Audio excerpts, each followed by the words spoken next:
É o mundo que está em trevas, nós estamos em luz. É o mundo que anda de luto, nós estamos de alegria. Nós estamos em fé. Nós estamos em esperança viva. Aleluia. Não é o teu nome. Não é vou ter que te mandar fazer uma faculdade pentecostal. Não é andar muito batista. Um dia um irmão falou assim para mim: pastor, os ricos não vão vir na sua igreja. Por quê? Porque vocês gritam muito. E os ricos têm problema com barulho. Mas sabe como é que é? Então nós vamos de pobre mesmo. Se é pobre que gosta de barulho, então é pobre que vai para o céu. Porque no céu gosta de barulho. No céu não tem silêncio. Só teve silêncio uma vez, todo mundo chorou. A única vez que deu silêncio no céu, de que meia hora. E todo mundo chorou. Se todo mundo chorou, é porque eles não estavam acostumados no silêncio. Está entendendo? Por que choraram? Porque tinha silêncio. Meu Deus, se o céu calou, a coisa está grave. E disse assim, e João chorava muito. Esse silêncio não é celestial. A Bíblia diz que quando Deus fala é que nem a multidão de muitas águas. Você já esteve perto de uma cascata? Quando Deus fala é o...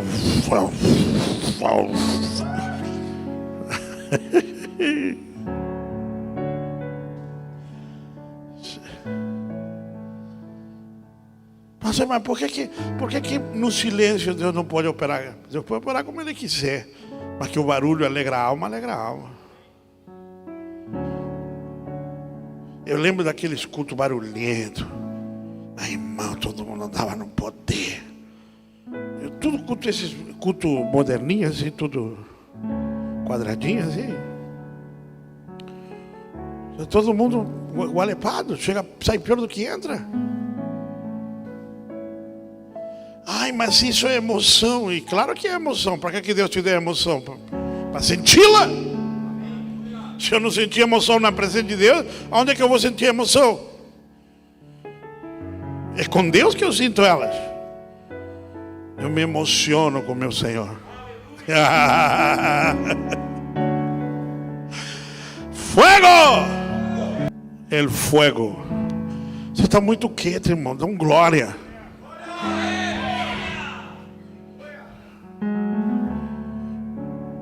Até o Lorival, até tu já vês. É isso, irmão. Eu gosto de alegria. Alegria do Senhor. Aleluia. Filipenses 3:8.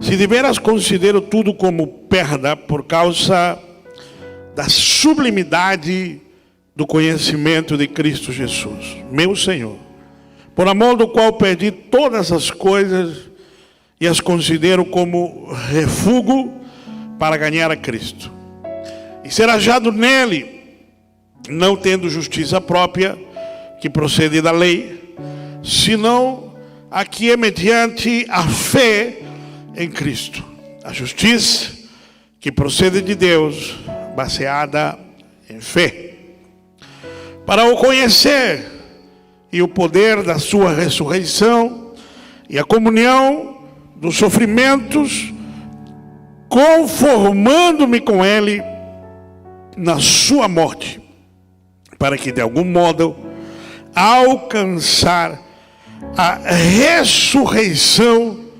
dentre os mortos. Aleluia. Feche os olhos. Eu vou tomar uma aguinha, depois você pode abrir. Amém, obrigado. Era só para mim tomar água. Estava com sede. Não, mas agora pode fechar de verdade. Pai, eu quero te agradecer pela oportunidade que temos de estarmos reunidos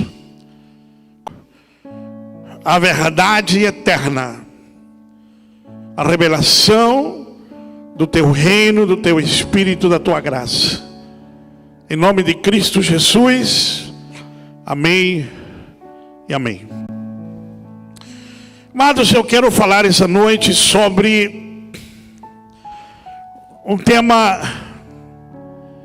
muito importante. Não um novo tema, mas um tema muito importante. Diga comigo: o poder da ressurreição. Desse jeito você acha que vai para o purgatório, até aprender a dar valor à ressurreição. Estamos falando da ressurreição.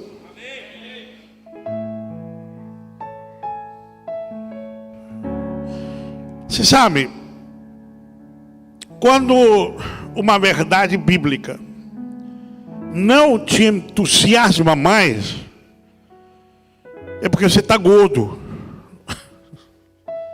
Está espiritualmente gordo. Aí o cara fala assim, a mulher fala assim: amor, quer jantar? Não sei. Acho que não, deixa para amanhã. Mas olha, tem uma comida tão boa. O cara está farto. Amém? Fica assim no sofá. Quando o cara está com fome, meu irmão,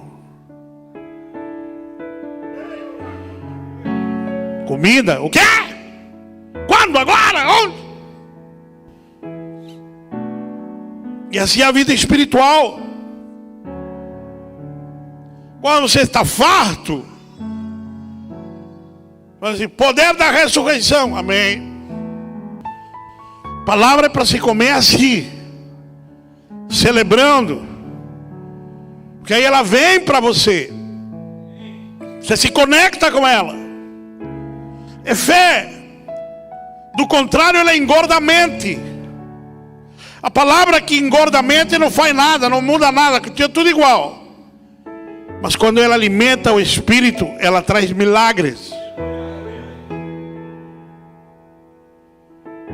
E eu não prego para engordar a mente de ninguém.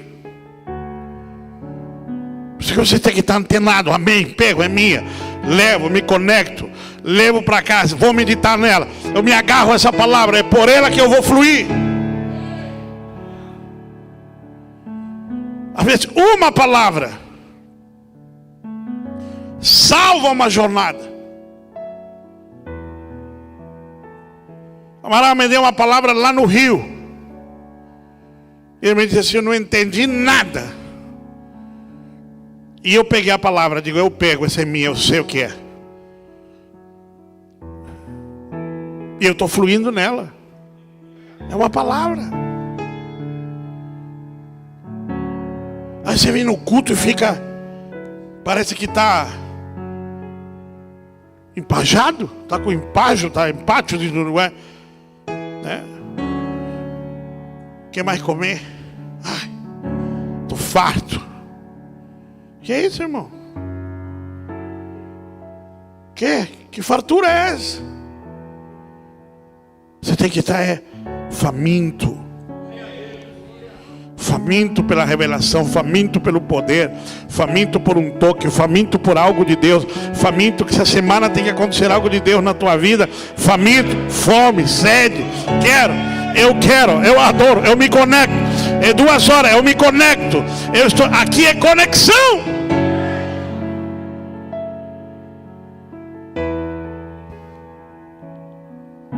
Que nos conectamos ao Espírito, que queremos ver o sobrenatural. E isso se dá pela conexão. Vamos lá, vamos para a palavra. Me esqueci que tem até painel aqui. Deixa eu falar um pouquinho desse texto. E por ser Páscoa, eu quero falar da ressurreição de Cristo e do poder que a ressurreição de Cristo liberou. Eu amei o testemunho do Lorival. Esse tem que ser o nosso estilo de vida. Isso é para todos nós. Há um poder na ressurreição. Há um poder sobrenatural que você tem que viver, crer e viver. Esse tempo vai mudar os cristãos.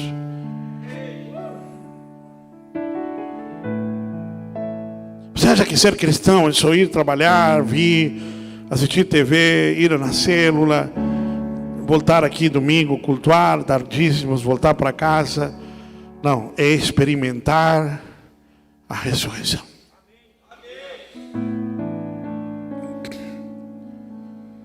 O apóstolo Paulo, ele é um judeu. Eu sou um estudioso do judaísmo. Há anos estudo sua cultura, sua história, sua fé. Por uma razão muito simples. O cristianismo veio dos judeus. Jesus é um judeu de natureza humana. Os apóstolos que escreveram essa Bíblia são judeus. Essa Bíblia foi escrita debaixo de uma cultura judaica. Então, como posso entender o que eles escreveram e como é o seu estilo de crer e viver aquilo que creem, se eu não os estudo e não os conheço e não tento entender como é a cultura do livro que Deus me deu por herança? No mínimo, é uma honra aqueles que pagaram um preço tão alto para me legar tamanho tesouro. E tenha por certo que a forma do apóstolo Paulo crer é muito diferente da forma que cremos os ocidentais. Até porque Paulo era um judeu ortodoxo. Era um judeu praticante desde seu mais terna idade. Treinado aos pés de um dos maiores mestres da época. Israel, nos dias de Paulo e Jesus, teve dois grandes rabinos, Eliel e Gamaliel. Possivelmente Jesus foi discípulo de Eliel. A Páscoa que Jesus celebrou antes de morrer é o estilo de Páscoa que praticavam os seguidores de Eliel.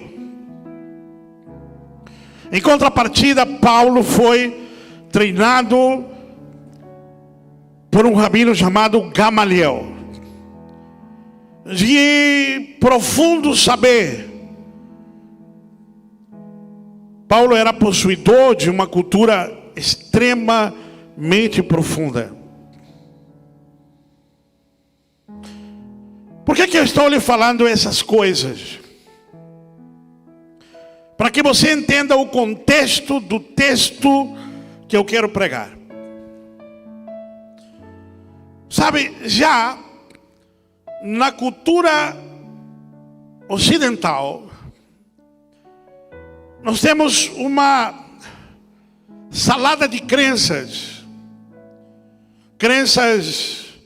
sincréticas, mesmo aqueles que vieram de origem católica ou outras tradições, é uma origem muito sincrética. O nível de fé a qual nós conectamos, ele é um nível de fé muito superficial. Muito superficial. Se comparada à fé daqueles que se convertem ao cristianismo oriundos de uma cultura judaica. Nunca jamais devemos nos gloriar contra o judaísmo, mesmo quando eles estão com véu, porque a razão deles manterem um véu se dá por causa nossa. A Bíblia diz que a todos se encerrou debaixo da sua misericórdia, permitindo que os judeus não compreendessem a visitação, para que o evangelho se estendesse até os mais longevos lugares do mundo. E dessa forma o evangelho chegou a nós. Então nós recebemos o evangelho dos judeus pelo seu endurecimento, mas isto é um ato de misericórdia e não motivo de orgulho,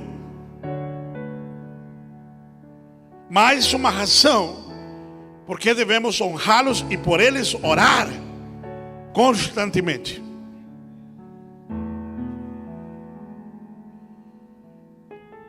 Então, quando eu me refiro à fé de Paulo, quando Paulo estava um judeu praticante, ele era um judeu praticante tão fervoroso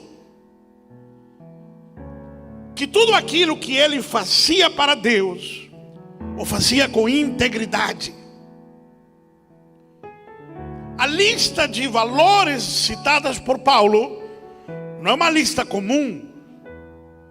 Ele disse: fui instruído aos pés de Gamaliel. Só isso já é um privilégio de alta. Ser discípulo de Gamaliel ou de Iliel, só dois caminhos. Ou o cara era muito bom, prodígio, ou a família tinha muito dinheiro. Acho que o caso de Jesus era o prodígio. O caso de Paulo era de família muito rica. Ele morava na cidade de Tarso, uma cidade romana, e possuía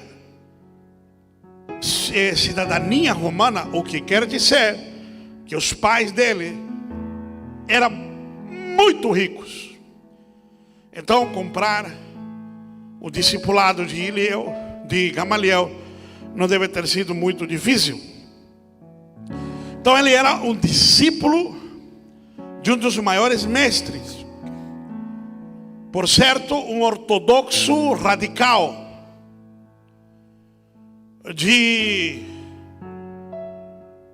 segmento religioso fariseu. Em Israel existiam 3 segmentos religiosos: fariseus, saduceus e essênios. Certamente Paulo, um fariseu, era do segmento mais radical. Os essênios, por sua vez, além de uma certa radicalidade profunda no que diz respeito à santidade, eles eram de origem revolucionária. Tiago, o irmão de Jesus, aliás, a família de Jesus possivelmente fosse de cultura essênia, inclusive o próprio Jesus. Os fariseus, por sua vez, eram religiosos praticantes de liturgias para expor a religião. Por exemplo, para vocês terem uma ideia, quem conhece a Bíblia sabe que as leis do Antigo Testamento carregam mais ou menos 413 mandamentos. Você acha pouco? É muito mandamento para guardar, amém? Pois é, os fariseus acresceram mais de 200 mandamentos aos 413 já existentes. Ou seja, fariseus, eles, além de propor guardar as leis vigentes, eles engordaram as leis. Como Jesus diz: vocês impõem ao povo leis que vocês não conseguem carregar. Então, os fariseus eram religiosos contumazes. E Paulo diz assim: guardei a lei do Senhor, estudei com Gamaliel, fariseu de fariseus. Ou seja, se tem uma galera de fariseus, eu, Paulo, era mais fariseu que os outros. Então, por aí você tem, eu estou tentando te mostrar quem era Paulo, para você, se você se identifica, para entender a conclusão dessa palavra. Será o cara guardador das leis. Quando ele matava os cristãos, ele não os matava pelo prazer de matar. Ele cria piamente que estava cumprindo um dever de perseguir aqueles que estavam tentando destruir a sua cultura e a sua religião. Ele o fazia com grande entrega.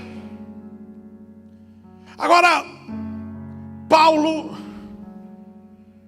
em perseguição aos cristãos,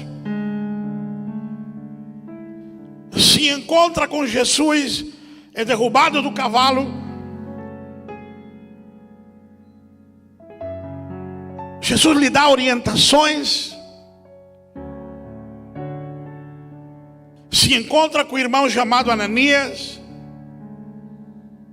Volta a ter a vista.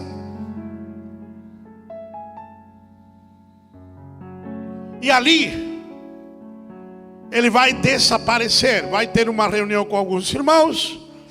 E Deus o leva por 14 anos a viver no deserto, aonde Deus precisa treinar Paulo para a sua missão. 14 anos, aonde Paulo recebe o Evangelho. Paulo diz assim: eu não recebi o Evangelho mediante os homens. Eu tenho uma versão porque que Paulo recebeu direto do Senhor o Evangelho. Ou seja, os outros 12, 11 receberam do Senhor Jesus o Evangelho antes da morte e ressurreição. Mas eu tenho comigo que Paulo é o 12º apóstolo. Eu creio que quando chegarmos à eternidade, quem estará sentado no lugar de Judas é Paulo. Por várias razões. A Bíblia diz, em Atos, capítulo 2, quando estavam reunidos no cenáculo, Lucas, amigo de Paulo, diz, e eram quase 120. Quase 120 é 119. Ou 119 e o irmão João. João, nosso João.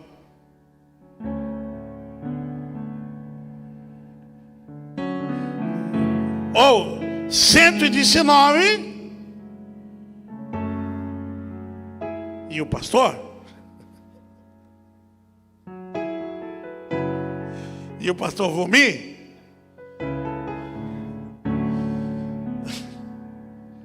Então 119 119 faltava um.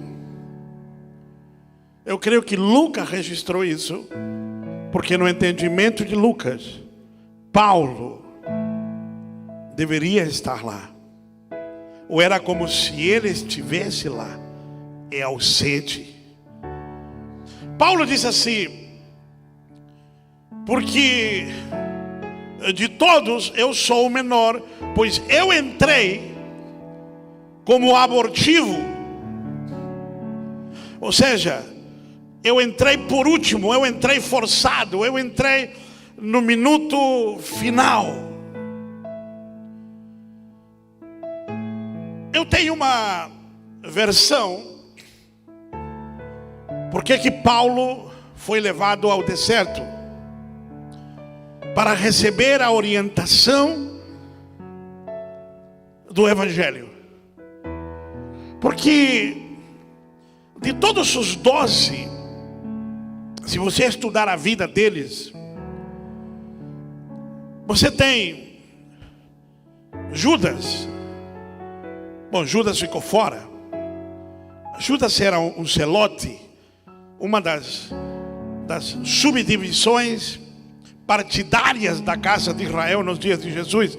Zelotes era uma espécie de PT. Então já sabe, se tem um crente PT, vou chamar ele de zelote. Mas é um PT pior, é aquele metido a pegar em armas assim. Isso era Judas.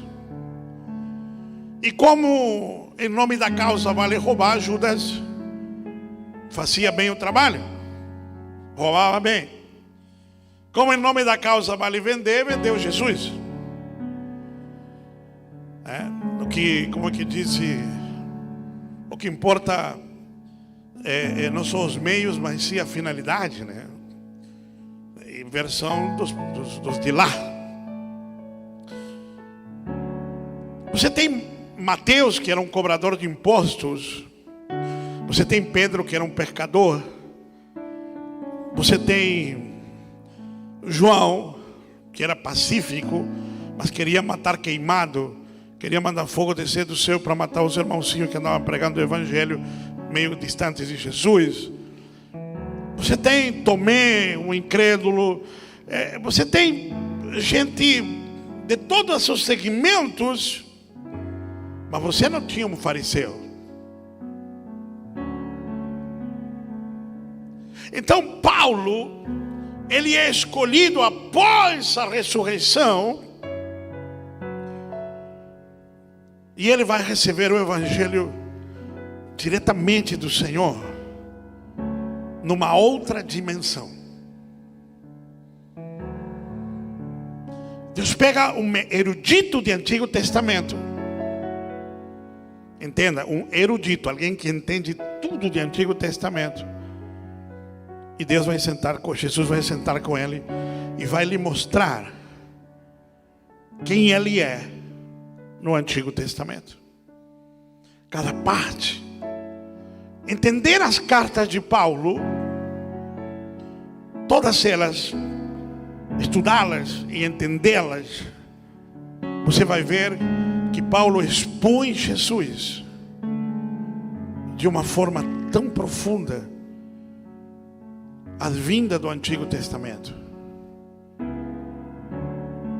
Embora eu não seja o principal defensor de que Paulo é o autor da Epístola aos Hebreus, mas se foi a exposição que ele faz é de um mestre de Antigo Testamento, alguém que tinha uma noção tão clara do que estava dizendo. Então Paulo é levado a receber tudo isso, e levado a receber tudo isso, ele faz um balance.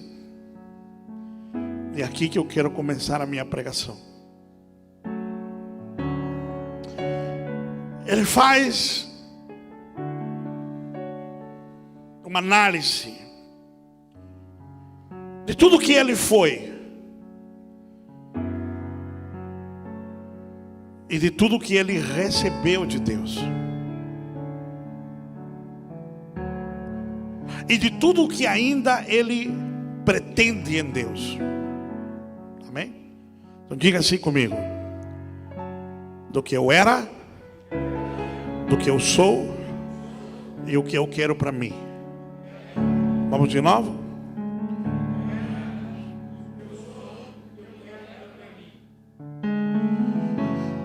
Tem cristãos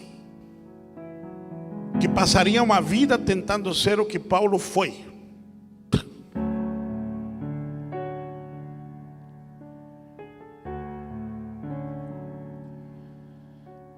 Sabia? Paulo disse assim: quanto às leis do meu povo,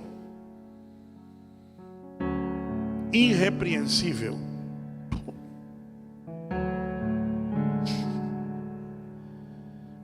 Está difícil para guardar a graça, irmão. Imagina guardar a lei do povo dele. Ele diz: quanto às leis do meu povo, irrepreensível. Ele está dizendo assim: cara, eu guardei cada mandamento. Ou seja, Paulo está dizendo assim: eu não entrei para o evangelho porque eu andava com remorso ou tinha medo de ir para o inferno. Paulo não tinha medo de ir para o inferno. Se chegasse e dissesse para Paulo: Paulo, você vai para o inferno? Não, eu tenho a palavra de Deus que me diz que se eu guardar tudo isso, eu vou para o céu.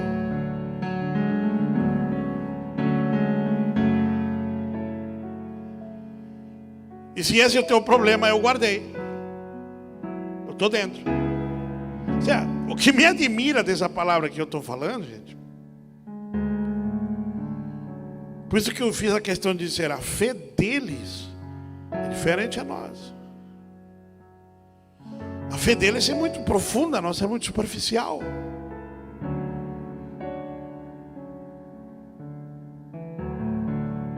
Nós avaliamos o cristianismo a partir de um ponto de conveniência. Um judeu avalia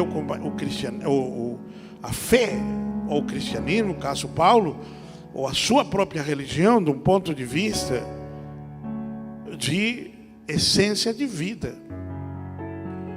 Nenhum judeu vai deixar de ser judeu, seguidor de Deus, porque foi escravo, foi entregue a isso, aquilo, a outro. Eu vejo em dias como os que estamos vivendo hoje, um monte de cristão que fica triste com Deus, aí não vem para o culto, não quer ler a Bíblia, ele se embrabece porque a coisa não andou como ele queria, ele fica bicudo. E o que eu vejo nas redes sociais, tem a pessoa porque morreu parente, morreu, não entende o que está acontecendo e não quer ir mais para a igreja. Eu não quero mais Deus, eu não quero, eu vou reavaliar a minha fé. Olha, você nunca teve fé, irmão, porque isso é uma fé muito sincretista, é uma fé rasa, é uma fé baseada em algumas conveniências ou alívios.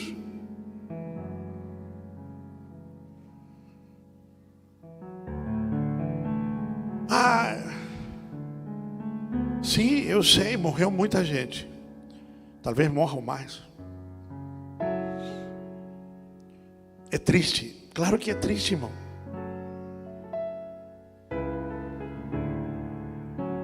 Mas mesmo assim, isso não é motivo de colocar a Deus em dúvida. Pessoas faliram, empresas inteiras faliram. Eu estou falando de empresas enormes, mega empresas. Estruturas bilionárias faliram do ano passado para cá. Não é estrutura, não estou falando de capitais menores. Não, não. Indústrias milionárias não conseguiram segurar e quebraram. dívidas impagáveis para bancos.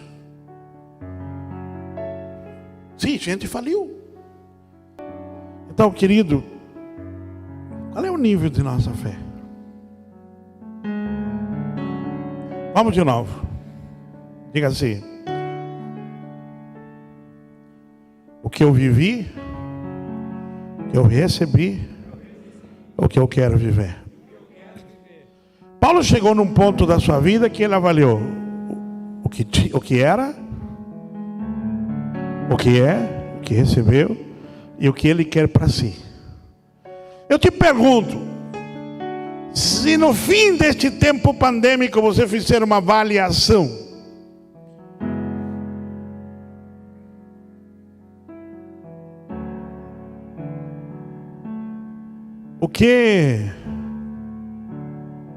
qual é a conclusão que você chega?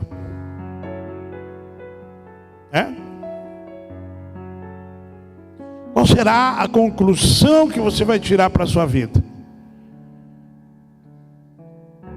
Olha Paulo. Paulo conheceu a Jesus no auge da sua carreira. Era um moço. Talvez Paulo tivesse a idade de Jesus quando ele se encontrou com Jesus. Eram muito contemporâneos. Inclusive há um texto na Bíblia que é como se Paulo dissesse: eu ouvi de longe. Ele disse assim: aqueles que tivemos o privilégio de conhecê-lo na carne. É como se ele estivesse dizendo: eu conheci, mas eu conheci muito de longe.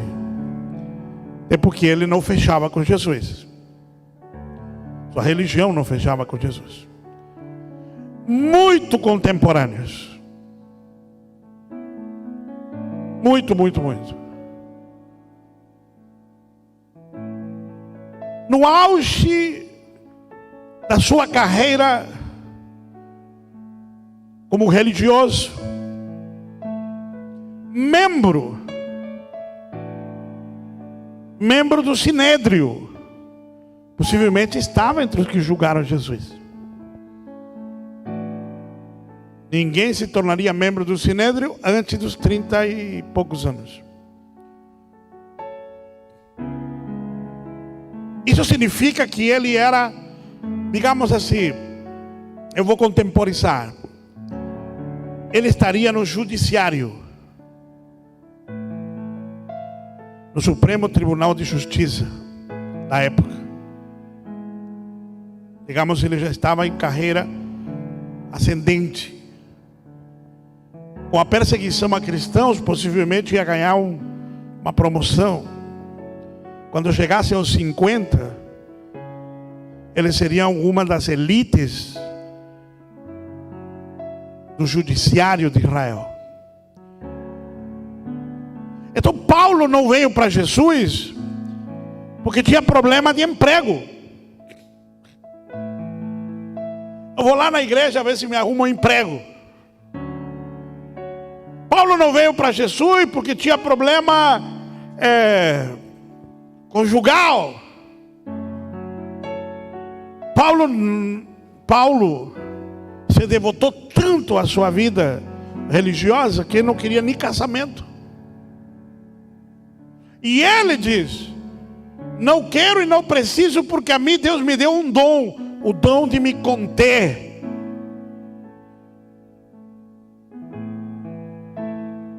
A mim não me deu, eu casei.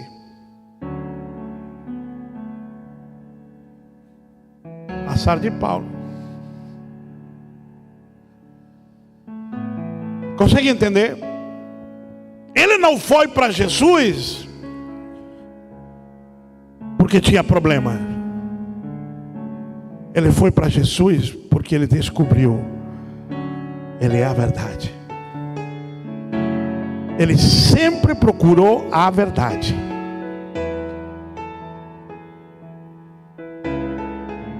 Então, quando ele caiu do cavalo e conheceu Jesus pessoalmente, e Jesus se lhe revelou,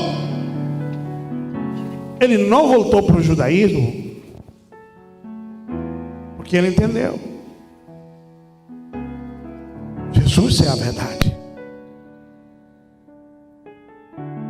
E ficou 14 anos estudando a verdade. E no final, ele disse assim: eu não tenho saudade do que eu tinha. Porque o que eu tinha, eu considero refúgio. Ou seja, nada me vale perante o que eu tenho.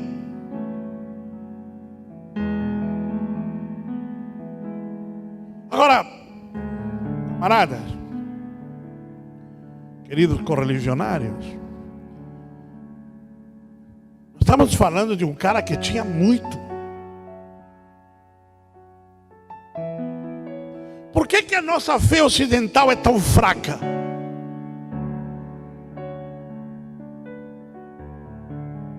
Porque comparados com o que Paulo tinha, muitos de nós não tinha nada. E quando faz essa avaliação, ainda acha que alguma coisa que deixou para trás, está com vontade de voltar a pegar.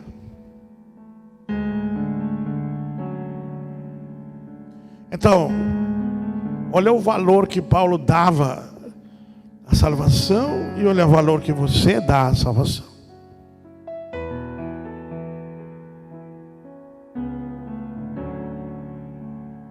Está me entendendo, sim ou não? Tem gente que ainda se dá o luxo de achar que porque as coisas não lhe saíram bem. Eu não sei se não vale a pena voltar a ser macumbeiro, a ser budista, sei lá o que. Ser Junué, não sei o que usaram. Acho que não sei se não vale a pena voltar a ser coisa nenhuma. Por ali você vê que tipo de cristianismo temos.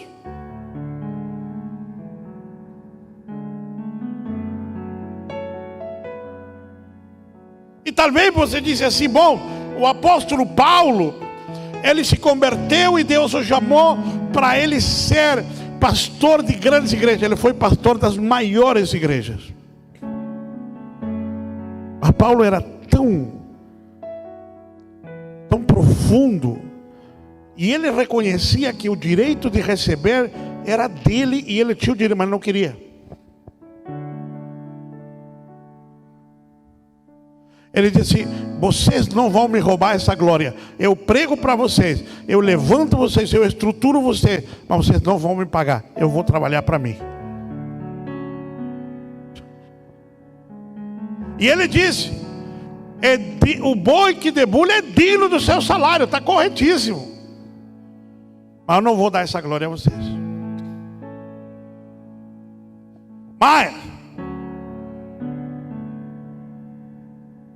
aproximadamente 60% e 70% do ministério desse homem se deu em cadeia.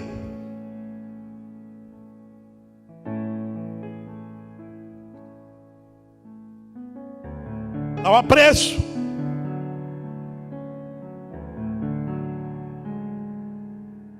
A carta que ele escreve aos Efésios, estava preso. Aos Colossenses, estava preso. Aos Gálatas, estava preso.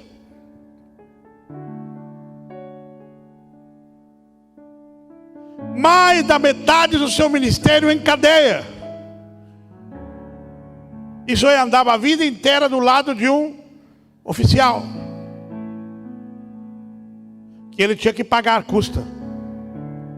Porque quando ele apela para Roma, o César, ele tem que pagar as custas de Jerusalém a Roma, do seu oficial. E aí começa uma odisseia. E lá em Roma tem que arrumar casa, pagar a casa, pagar as custas do oficial. E lá esperou anos. Não é? Porque lá não era chegar lá e o César te atende amanhã. Até que nem o nosso judiciário, tem pilha de réu. E lá estava ele. Quando ele morre, ele estava numa pressão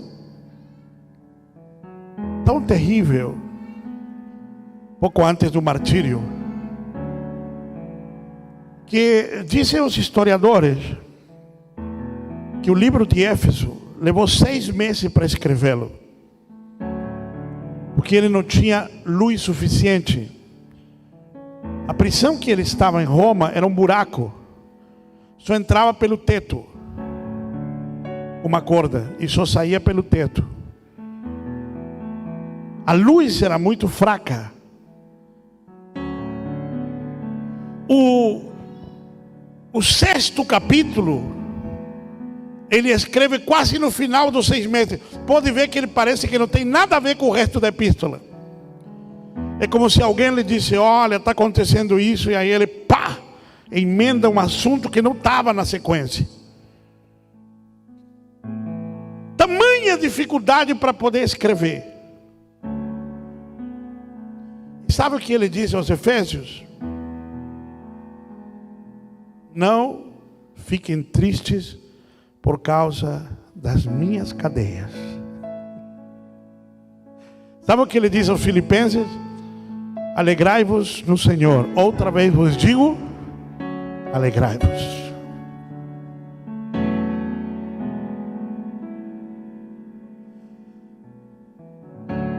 Nas tribulações sejam pacientes, sabendo que a paciência leva a perseverança é esperança, e na esperança não há confusão.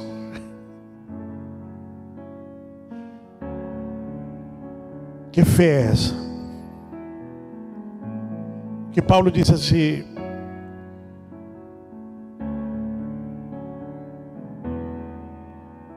eu avaliei o que eu deixei. Para mim era refúgio. Eu avaliei o que eu recebi. E o que eu recebi é tão grande que mesmo em prisões, perseguições, naufrágios, tormentos, pobrezas, eu ainda assim escolho de bom grau o que eu recebi. Porque o que recebi é tesouro de inestimável valor. Quem está falando não é um cara que ouviu falar de Jesus, não. Alguém que estudou 14 anos com Jesus.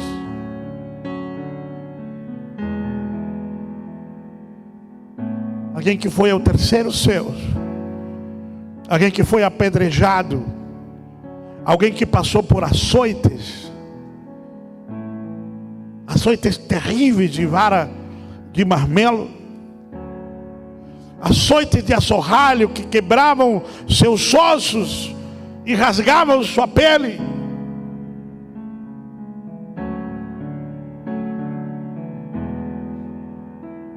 Ele diz: o que eu recebi é tão grande que o que eu perdi não tem valor nenhum.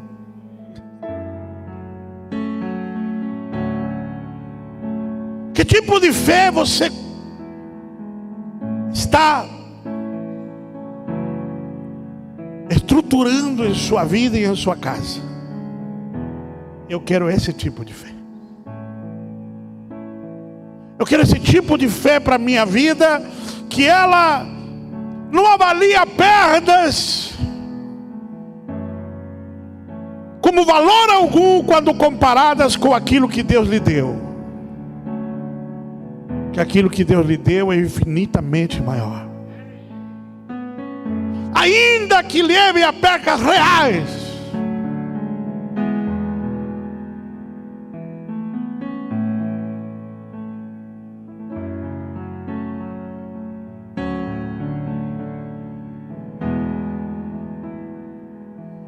lembra daquele hino, Ser Valente? Ser valente.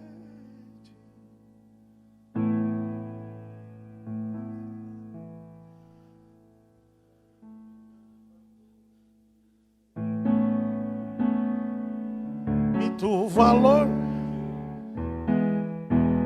Ser valente.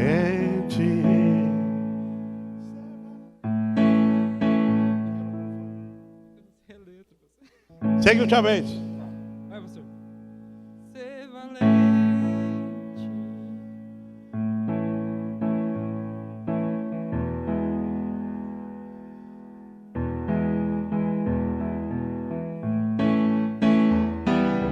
Tome do valor. Ser valente.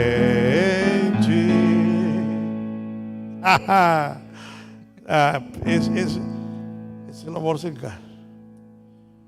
Aí, para aí. Agora eu vou terminar minha pregação. Conecta aqui que eu vou terminar.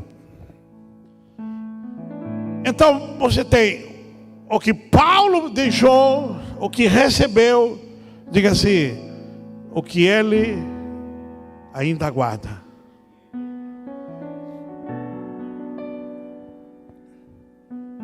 E Paulo disse umas coisas que, por isso que Pedro disse que às vezes era difícil entender o camarada. Que ele não pedia coisa superficial, pedia coisa profunda. Não está errado. Deixa eu lhe dizer um adendo aqui. Não está errado você querer coisas boas. Não. É direito seu ter coisas boas. E Paulo sabia disso.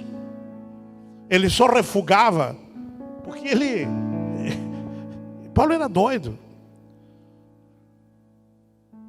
Paulo queria ser consumido na dor. Mas ele sabia que ele podia ter o que ele quisesse. Porque depois que Jesus morreu na cruz, é o seu direito ter coisas boas. O que está errado é você passar a vida correndo atrás, como se isso fosse a única coisa. A coisa toda é Jesus. E isso vai vir. Para de ficar obcecado com coisas. Coisas vão, coisas vêm. E se vão, virão maiores. Busca o reino, busca Ele. Ora, olha que loucura o que ele vai escrever. Primeiro, ele disse assim: eu não quero ser achado justo segundo a lei. Olha o problema dele. Paulo não era um pecador, no sentido, pecador era porque ele nasceu em pecado como todos nós, pecado matricial. Mas no que diz respeito a modelo de vida, Paulo era santo. Segundo os judeus, um sadik. Jesus lidou com muita gente assim. Quando ele fala de Natanael, ele está falando de um sadik. Eis aí um varão em quem não há dolo, sadik, um justo. Paulo não tinha problema com pecados graves, menos graves. Não. Ele era um homem de postura e caráter religioso. Está entendendo? E ele diz assim: bom, essa disciplina eu não quero. Eu entendi que essa disciplina santa, que vem de uma vida regrada, que vem de uma vida religiosa, eu não quero mais. Olha a luta dele, era arrancar a piedade religiosa. Eu digo: Jesus, nós estamos procurando chegar perto disso. O homem está dizendo: sai daqui. Porque eu quero viver uma justiça que vem da fé. Eu quero que que a minha santidade venha dele, para eu não ter do que ser orgulhoso. Eu não quero ter orgulho de ser santo. Eu quero que a santidade que passar por mim frutifique dele. Eu não quero bater no peito e dizer, eu sou santo. Eu quero dizer, ele me fez santo. Uau! Não sei se você está entendendo algo. Eu estou entendendo muito.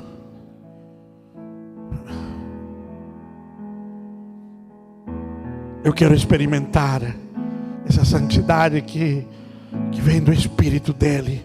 Eu quero experimentar essa santidade que ele me dá. Aquela que vem por fé, não a que vem da lei. Porque a que vem da lei é disciplina. Você pode se disciplinar. Um atleta se disciplina. Atletas têm vida disciplinada. Mas Paulo disse, eu não quero disciplina. Eu quero algo que vem do Espírito e me converte e me deixa parecido com ele, me deixa igual a ele, me deixa como ele é.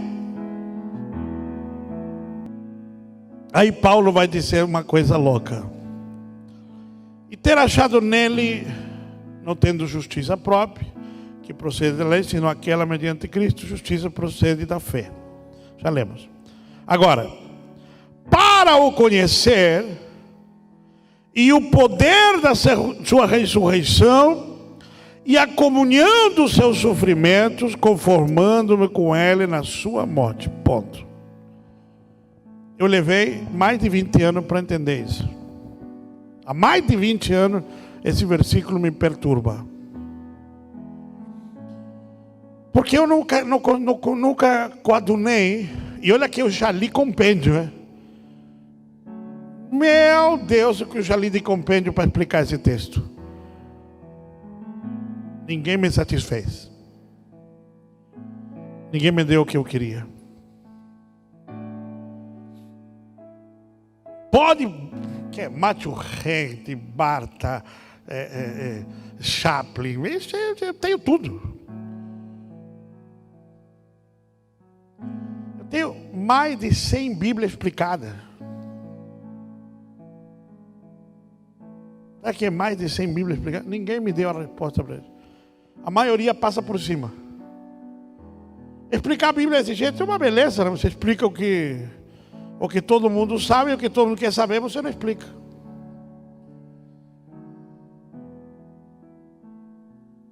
Olha o que ele diz. Eu quero me moldar, conformar.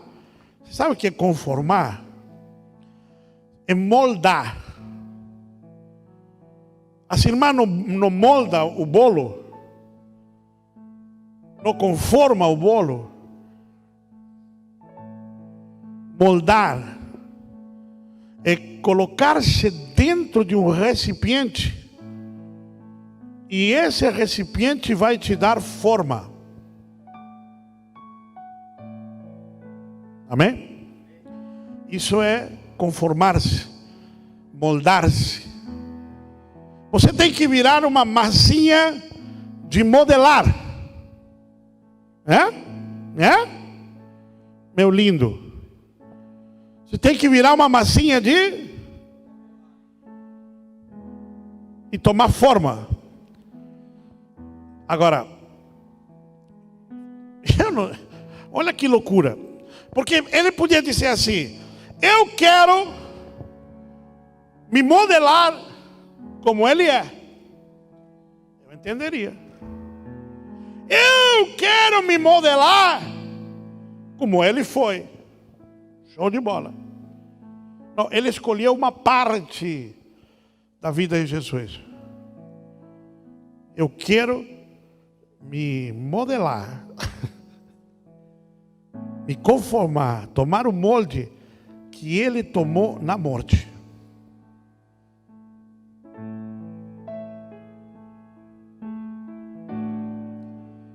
Eu levei 20 anos para entender isso, mano. que ele estava pedindo? Gente, toda a vida de Jesus foi tranquila, menos a morte. Sabe o que diz o autor aos Hebreus? Que ele teve que aprender a obedecer para poder morrer. E quando você vai ao Getsemane, Jesus estava lutando tanto com a morte, que os seus poros cuspiram sangue. A pressão era tão grande que reventaram os seus poros.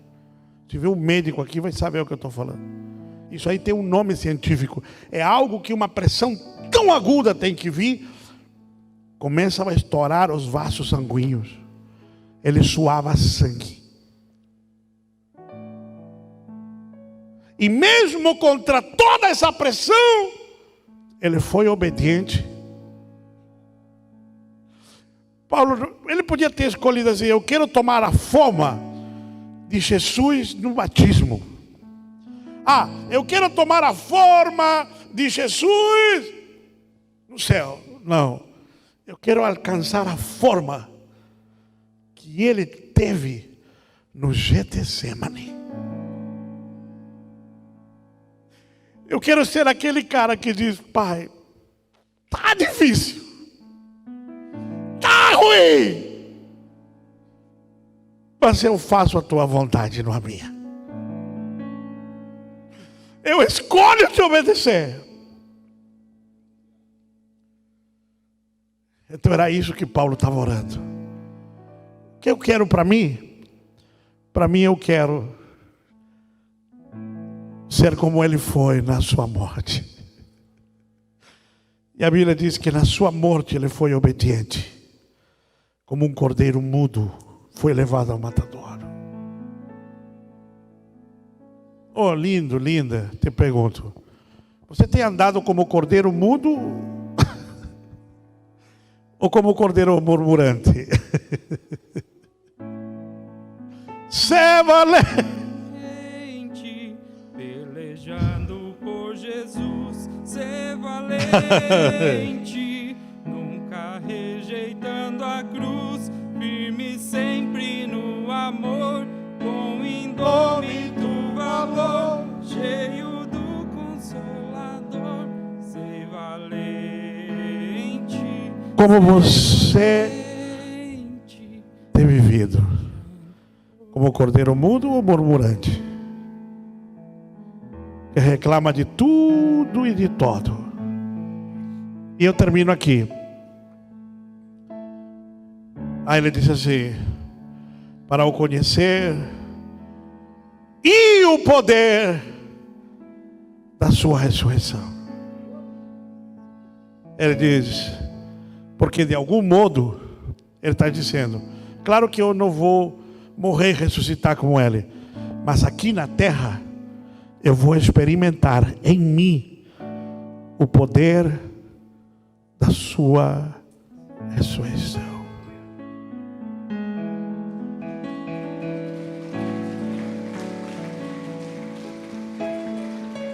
Alguém entendeu? Vamos ficar em pé.